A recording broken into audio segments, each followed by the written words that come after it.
بسم اللہ الرحمن الرحیم۔ شروع اللہ پاک کے بابرکت نام سے جو بڑائی مہربان نہایت رحم کرنے والا ہے۔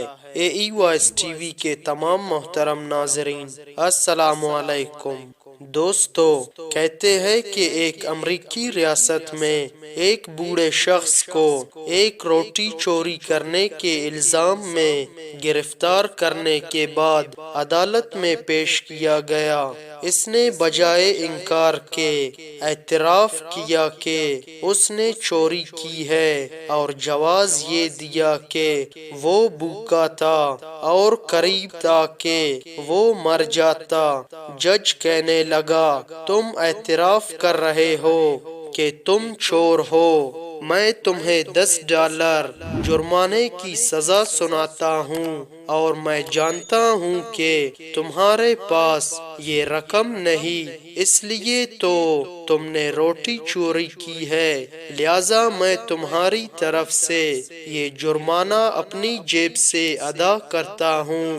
موجمع پر سناٹا چھا جاتا ہے اور لوگ دیکھتے ہیں کہ جج اپنی جیب سے $10 نکالتا ہے اور اس بوڑھے شخص کی طرف سے یہ رقم قومی خزانے میں جمع کرنے کا حکم دیتا ہے۔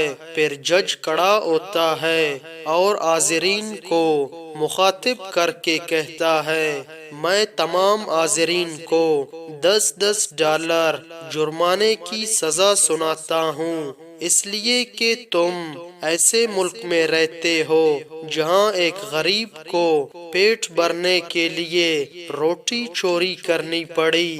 اس مجلس میں $480 اکٹھے ہوئے اور جج نے وہ رقم بوڑھے مجرم کو دے دی۔ کہتے ہیں کہ یہ قصہ حقیقت پر مبنی ہے۔ ترقی یافتہ ممالک میں غریب لوگوں کی مملکت کی طرف سے کفالت اسی واقعے کی مرہون منت ہے۔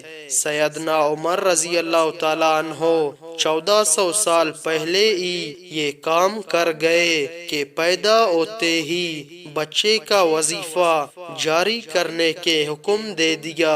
دوستو، امید کرتا ہوں آپ لوگوں کو یہ کہانی اچھی لگی ہوگی۔ اس طرح کی خوبصورت کہانیوں کے لیے ہمارے چینل کو ضرور سبسکرائب کریں اور ساتھ میں بیل آئیکن کو دبائیں تاکہ اس طرح کی خوبصورت ویڈیوز آپ تک پہنچ سکے۔ شکریہ۔